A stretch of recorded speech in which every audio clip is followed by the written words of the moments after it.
On August 17th, 6ix9ine's girlfriend was gunned down in New York, a tragedy fans quickly tied to his messy snitching scandals. Yes, I snitched, and I did it proudly. Now, new body cam footage of her final moments has surfaced, and fans are convinced she snitched on her killer before dying. The shocking part is who they believe she mentioned. Let me break it down. The final betrayal. It was just past midnight outside a recording studio. Neighbors heard gunfire, then screams. When police arrived, the victim, known to the world as 6ix9ine's girlfriend, was already slipping away. Officers leaned over her, body cams rolling, and that's when she said it. The name, the identity of the shooter. According to leaked details from law enforcement, that statement is now the centerpiece of the investigation. Detectives didn't have to guess who did it. The victim told them herself. And when officers reviewed the footage and matched the name, it hits like a bombshell. The man she accused of pulling the trigger was affiliated with one of 6ix9ine's most public enemies.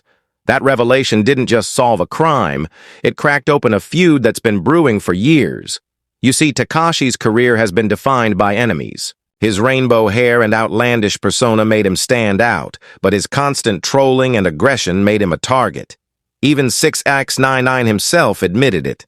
Nah, I tell suck my every day. You know, my father used to always tell, if you tell somebody suck your man, you gotta be ready to either kill or die, all right?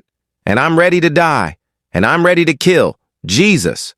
This was a man daring others to come for him. And when you live like that, the people closest to you often pay the price. His girlfriend wasn't online beefing. She wasn't on Instagram Live. Yet she became collateral damage in a war she never signed up for. Let's get to the heart of it.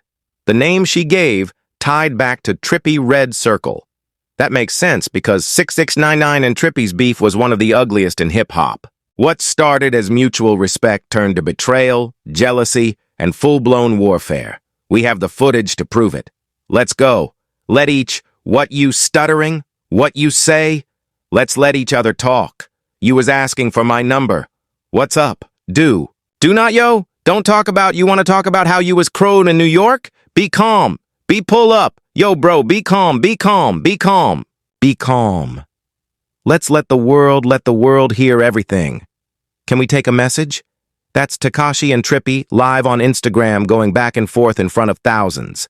No music talk, no friendly banter, just hostility. The core of their beef was authenticity. Both accused the other of being fake. Fake gang ties, fake street cred, fake loyalty. Listen to this moment. You're not a real blood now. You're not aerial blood because you linked up with, you're not a real blood, bro. You come out to LA. You come out to LA. You come out to LA and be with the hoop. You be with crits. You're not a real blood.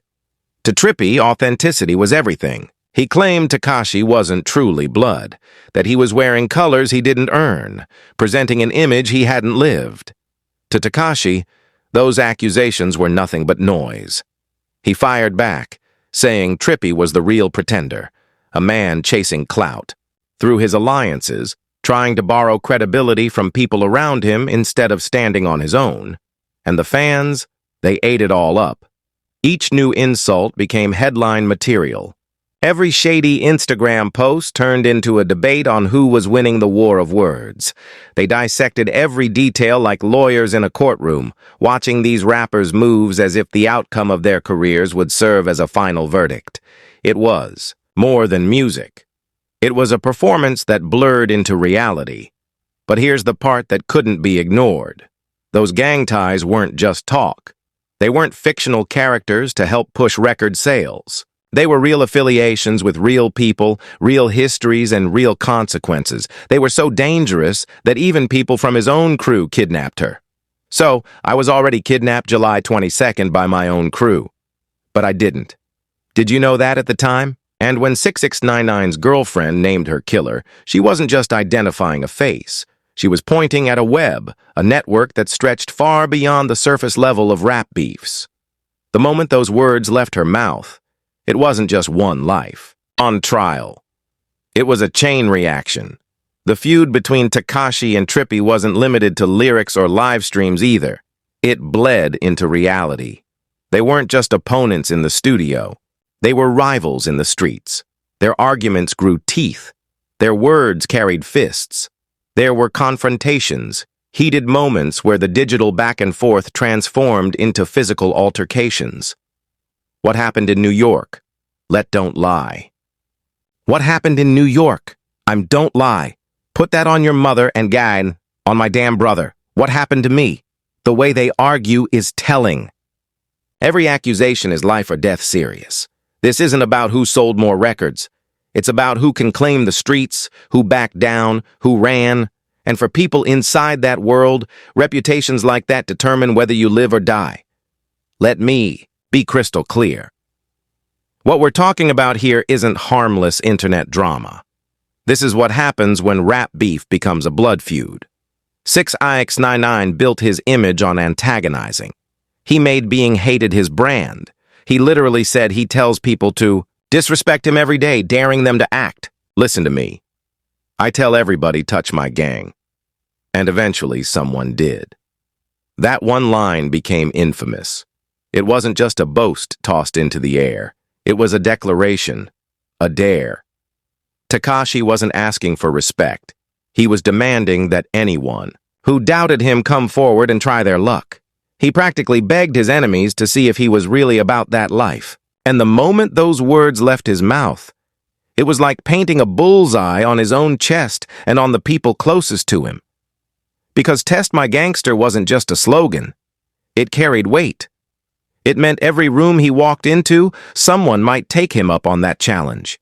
It meant every city he stepped foot in, there could be someone waiting to prove him wrong. The danger didn't just follow him. It surrounded everyone in his circle. That's why his girlfriend's dying words mattered so much. In her final moments, when everything else fades away and the truth comes out, she pointed directly at someone tied to Trippie. That wasn't just random chance. That wasn't coincidence. That was the brutal price of Tekashi's philosophy. Living loud, daring enemies to strike and assuming there'd be no consequences. And the feud didn't stay locked on social media. It didn't remain just diss tracks or subliminal shots. It escalated to real confrontations in real cities with real risks. In Los Angeles, the tension boiled over again.